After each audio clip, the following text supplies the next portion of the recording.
Hello friends, आप सभी का स्वागत है। एक स्पेशल सेशन है ये। What is the special session? See, this is handling NPAs and legal framework for DRAs, debt recovery agents. देखिए, ये क्या होता है, हर एक बैंक में एनपीए तो होता ही है। बैंक बताता है एनपीए हो गए, लोन्स एनपीए होंगे। फिर हमारे पास एजेंट्स भी होते हैं, रिकवरी एजेंट्स। तो वो उनको ये लोन्स कैसे हैंडल करना चाहिए, आरबीआई क्या कहता है इस बारे में? What does RBI say about it? So this topic will be covered over here. ये टॉपिक आज हम लेंगे कि एनपीए हैंडलिंग में बैंक्स का क्या रोल है और आरबीआई क्या कहता है, उसका सर्कुलर्स क्या कहते हैं।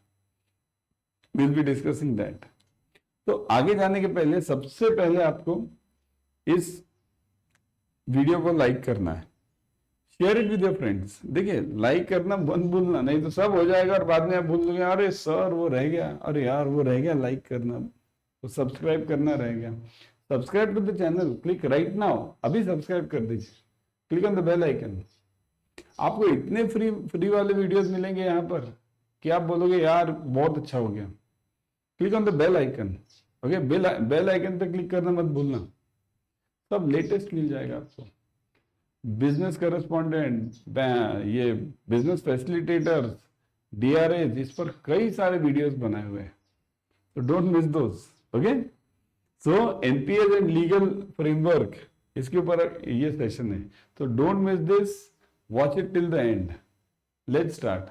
अब देखिए आरबीआई क्या कहता है और what are the regulations on this. तो देखिए, in banking sector non performing assets are loans where borrowers have failed to make the payments as per the agreed terms. NPA है क्या? What is NPA? बहुत से लोगों को ये पता नहीं होगा। दे न्यूली ज्वाइंड एज डीआरएस या फिर बिजनेस करस्पॉन्डेंट बोल के ज्वाइन हुए होंगे आप, या फैसिलिटेटर बोल के ज्वाइन हुए होंगे, तो आपको पता ही नहीं कि एनपीए होता क्या है। देखिए, एनपीए क्या है, मैंने मैंने मैं एज अ बैंक मैंने आपको पैसा दिया, लोन दिया, और आपने वो लोन वापस नहीं किया। सिंपल, आपने वो लोन वापस नहीं किया, दैट्स इट, वो हो गया NPA. Non performing asset. Asset मतलब क्या? एसेट मतलब बैंक का लोन, लोन को एसेट कहते हैं। क्यों एसेट कहते हैं? क्योंकि उससे पैसा आता है मुझे। अगर मैंने आपको लोन दिया तो आप मुझे इंटरेस्ट दोगे, तो इंटरेस्ट मेरा कमाई है, तो इसके लिए उसे एसेट कहते हैं। ठीक है, तो एनपीए मतलब कौन सा लोन जिसमें मुझे पैसा नहीं आ रहा है, ये आगे वाला जो बंदा है वो मुझे दे नहीं रहा है पैसा। ठीक है, recovery agents play crucial role in helping banks to recover this dues, right. Role किसका इंपॉर्टेंट होता है? रिकवरी एजेंट्स का बहुत इंपॉर्टेंट रोल होता है, रिकवरी एजेंट्स, राइट। क्यों? क्योंकि रिकवरी एजेंट्स ही वो लोग हैं जो कस्टमर से डायरेक्टली, जब एनपी होता है, देखिए जब सब चीजें अच्छी होती है, सब एवरीथिंग इज गुडी गुडी, हाँ आप भी अच्छे हो, मैं भी अच्छी हूँ, हाँ sir very very good sir, आइए चाय पीने। पर जब एनपीए हो जाता है तो वो कस्टमर बदल जाता है, फिर वो कस्टमर वैसा नहीं रहता जैसे पहले था, फिर वो चाय पीना वगैरह सब भूल जाता है, वो उधर मुंह आपका इधर मुंह, वो भाग जाएगा, विजय माल्या बन जाएगा। विजय माल्या तो वापस आ रहा है, सुना मैंने। या फिर नीरव मोदी बन जाएगा, राइट। तो वो उस टाइम फिर सब भूल जाते हैं, चाय खाना पीना सब, नो फ्रेंडशिप नथिंग, राइट। तो रिकवरी एजेंट जो है ना वो बहुत इंपॉर्टेंट। अभी वो तो बड़ी केसेस है, विजय माल्या, नीरव मोदी वगैरह की। हम लोग छोटे लोग हैं, छोटी बातें करेंगे नॉर्मल कस्टमर्स की। तो जो एजेंट्स होते हैं वो उनसे कांस्टेंट इंटरेक्शन में होते हैं, पैसा दीजिए, फॉलो अप लेना, ये सब काम रिकवरी एजेंट्स का है।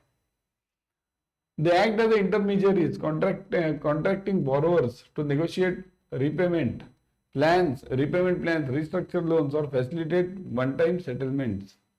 तो रिकवरी एजेंट्स का काम क्या होता है? देखिए, कांस्टेंट कांटेक्ट बनाए रखना, भाई पैसा दीजिए, जो भी हो सके दीजिए, जितना हो सके दीजिए, प्रिंसिपल तो दीजिए, इंटरेस्ट अपन हाफ कर देंगे, प्रिंसिपल तो रिकवरी कर दीजिए। ये सब जो नेगोशिएशन होता है ये बैंक करता है, असल में एजेंट से नहीं किया जाता। But agent is a communicator, वो बीच का पर्सन होता है, बैंक के डायरेक्टली जाके नहीं मिलेगा उसको, कस्टमर को। हर बार बैंक तो जा नहीं सकता, बैंक ऑफिसर्स, उनको तो उनके काम रहते हैं। तो रिकवरी एजेंट के थ्रू ये कम्युनिकेशन पास किया जाता है। ठीक है। रिस्ट्रक्चरिंग लोन्स, रिस्ट्रक्चरिंग मतलब लोन को ठीक है आपको नहीं हो रहा है क्या, फिर हम इंटरेस्ट कम कर देते, दूसरा भर दीजिए, this is called as restructuring. Banks must ensure that these agents adhere to the RBI guidelines, ये बहुत इंपॉर्टेंट है, गाइडलाइंस को फॉलो करना ही पड़ता है भाई। आरबीआई के गाइडलाइंस को अगर आप छोड़ोगे तो आरबीआई आपको नहीं छोड़ेगा है कि नहीं, अगर आरबीआई के गाइडलाइंस को आप छोड़ोगे तो आरबीआई आपको नहीं छोड़ेगा, ठीक है, सिंपल है। तो RBI guidelines which include proper authorisation, respectful communication and limitations on timings and methods of contact, तो ये चारों चीजें बहुत इंपॉर्टेंट है जो आरबीआई ने बोली है। रिस्पेक्टफुल कम्युनिकेशन ये बहुत इंपॉर्टेंट होता है। बहुत बार आपने देखा है कि रिकवरी एजेंट जाके दरवाजे पे जाके हल्ला करते हैं, नॉट अलाउड। टाइमिंग्स, ये देखिए लिमिटेशंस ऑन टाइमिंग्स, रात को 11 बजे फोन किया, नॉट अलाउड, टाइमिंग से हर एक चीज के, तो वही आज हम डिस्कस करेंगे, मैं बताऊंगा, सब बताऊंगा, ठीक है। द रिजर्व बैंक, देखिए की aspects of handling NPS with recovery agents, तो रिकवरी एजेंट्स कैसे हैंडल करेंगे और उसके इंपॉर्टेंट पॉइंट्स क्या है। Reserve bank of India has issued specific guidelines for banks regarding the use of recovery agents, RBI ने गाइडलाइंस इशू किया है जो हमें फॉलो करना पड़ता है। These guidelines emphasize fair practices, transparency and respect for borrower's right, बहुत important चीज है ये। देखिए फेयर प्रैक्टिसेस, आपने कोई भी अनफेयर प्रैक्टिसेस नहीं करना है। अनफेयर मतलब किसी को जाके पकड़ के धो डालो, ऐसे नॉट अलाउड। धोना बिना तो भूल ही जाओ, आपको बस बात करनी है, वो भी प्रॉपरली। ये देखिए यहां पर वर्ड है रिस्पेक्ट, प्रॉपरली, आपको ऐसे जाके दूंगा, नॉट अलाउड, प्यार से, विद इन द लिमिट्स, ठीक है। तो ट्रांसपेरेंसी, ट्रांसपेरेंसी मतलब क्लैरिटी होनी चाहिए आपके डिस्कशन में। आप एक कह रहे हैं, बैंक एक कह रही है, रिकवरी एजेंट एक कह रहा है, कुछ अलग ही चीज चल रहा है, आरबीआई अलग चीज चल रहा है, नॉट अलाउड, ठीक है। एजेंट ऑथराइजेशन एंड आइडेंटिफिकेशन, मतलब कोई भी आगे कल एजेंट बन जाएगा क्या, कल को मैं क्या, हाँ I am the agent of this bank, किसको क्या मालूम है, क्या प्रूफ है, यहां दिया है। Recovery agent must be properly authorised by the bank, carry an authorisation letter and an ID card during interaction with the borrowers, proper होना चाहिए सब कुछ, लेटर होने चाहिए उसके पास, आईडी कार्ड होना चाहिए, वरना कल को कोई भी आएगा मेरे दरवाजे पे, हाँ मैं इस बैंक का रिकवरी एजेंट हूं, दे दो पैसा, और लेके भाग जाएगा, हो सकता है ना। यानी आजकल की दुनिया में कुछ भी हो सकता है, बिकॉज आजकल क्या है कि everyone is requiring fast money, जल्दी जल्दी चाहिए, है ना। Communication and contact, agents are permitted, देखिए मैंने टाइम कहा था 11 बजे आप फोन नहीं कर सकते। Agents are permitted to contact borrowers within the specific time frames, example 8 AM to 7 PM, सवेरे 8 मॉर्निंग टू इवनिंग 7 PM, उसके बाद आप कॉल नहीं कर सकते। अगर किसी ने कस्टमर ने आरबीआई में कंप्लेंट किया कि इन्होंने मुझे 9 बजे कॉल किया था रात को, हो गया, आप तो गए, आप नहीं गए, बैंक गई, because bank is ultimately responsible and are prohibited from using abusive or threatening language, देख लूंगा तुझे, बाहर निकल, देखता हूं मैं तुझे कैसे आता है बाहर, नॉट अलाउड, ठीक है। एब्यूजिव और threatening language, okay. Restructuring and negotiation, मतलब रिस्ट्रक्चरिंग मतलब क्या, व्हाट इज रिस्ट्रक्चरिंग, इसका मतलब ये होता है कि भाई आपको अगर 10% नहीं हो रहा है, अभी 9% का लोन इंटरेस्ट नहीं हो रहा है, तो हम क्या करते हैं, थोड़ा कम करते हैं, फिलहाल 7% करते हैं, 6% करते हैं, that is restructuring. Recovery agents में negotiate with the borrowers to restructure the loan terms, extended repayment periods और explore one time settlement options to facilitate the payments. तो रिकवरी एजेंट्स ये काम कर सकते हैं, बट आफ्टर ऑल उनको permission लेना पड़ता है बैंक का, खुद से वो नहीं कर सकते। They can be the communicator, वो कस्टमर क्या कहेगा वो बैंक को बताएंगे, बैंक क्या कहेगा वो कस्टमर को बताएंगे, खुद से डिसीजन नहीं लेंगे। कुरियर बॉय के जैसा है, कुरियर बॉय क्या खुद बोलेगा क्या, ये कुरियर मेरा है, ये लो मेरी तरफ से, इट्स नॉट अलाउड, है कि नहीं। तो रिकवरी एजेंट जो है उसको अलाउड नहीं रहता ये सब करना, खुद ही डिसाइड करना, he will have to contact the bank, और बैंक जब बताएगा तो ये डिसाइड होगा, ठीक है। अल्टीमेटली डिसीजन पावर जो होता है वो हमेशा बैंक के पास होता है। Legal action, if negotiations fail bank में restore legal action including filing suits in civil courts and debt recovery tribunals. ठीक है, लीगल एक्शन करना होगा तो मतलब अगर कोई कस्टमर दे ही नहीं रहे, 100 बार जाओ सब करो, दे ही नहीं रहे, हम मारपीट तो नहीं कर सकते, ऑफिशियली नॉट अलाउड, राइट। तो मारपीट तो नहीं कर सकते, आपको लीगल एक्शन ही लेना पड़ेगा। तो क्या है लीगल एक्शन? लीगल एक्शन आपके पास कोर्ट्स है, सिविल कोर्ट्स, जाओ आप सेशंस कोर्ट जाओ, डिस्ट्रिक्ट कोर्ट जाओ, उसके बाद हाई कोर्ट जाओ, सुप्रीम कोर्ट जाओ। एनडीआरटी, डीआरटी कंपनीज के लिए होता है, डेट रिकवरी ट्राइब्यूनल्स, जो भी कंपनीज के लोन्स होते हैं, एमएसएमई के लोन होते हैं, वो उसमें जाएंगे। ठीक है, ये देखिए ये लीगल एक्शन है। अब आउट ऑफ कोर्ट सेटलमेंट भी होता है, लेट्स सी दैट। ये देखिए ऑल्टरनेटिव डिस्प्यूट रेजोल्यूशन, मतलब आउट ऑफ कोर्ट, ये सब कोर्ट बीट के चक्कर में नहीं पड़ेंगे।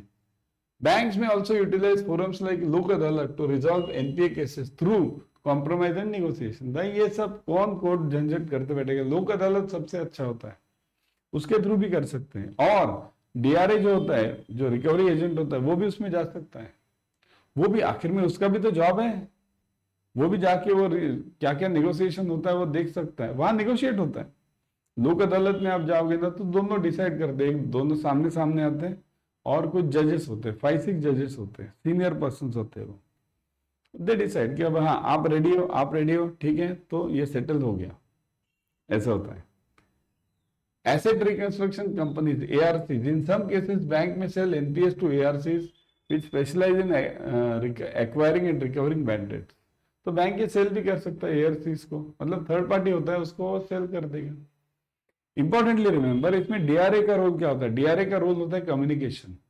वो कांस्टेंट कम्युनिकेट करते जाता है, लोगों से बात करता है, कस्टमर से बात करेगा, कस्टमर से बात करेगा, बैंक से बात करेगा, फिर नेगोशिएशन में हेल्प करेगा। ये सब रिकवरी एजेंट का काम है। ठीक है, अर्ली वार्निंग सिग्नल्स, मतलब बैंक्स को और डीआरए को कैसे समझना चाहिए कि भाई ये लोन एनपीए हो रहा है। Banks are encouraged to implement early warning signals to identify potential NPAs early on and take the preventative actions, right? तो हमें पहले पता चलना चाहिए कस्टमर नहीं आ रहा है, कस्टमर का रिकवरी घर हमेशा बंद दिख रहा है, कोई है ही नहीं, doubt something, some problem, right. Transparency and fair practices. Bank must ensure transparency in all recovery processes and adhere to the fair practices to protect both their interests and the rights of the borrowers, right? ये DRA को भी applicable है। Recovery officer जो होता है उसको भी fair practices करना बहुत इंपॉर्टेंट है।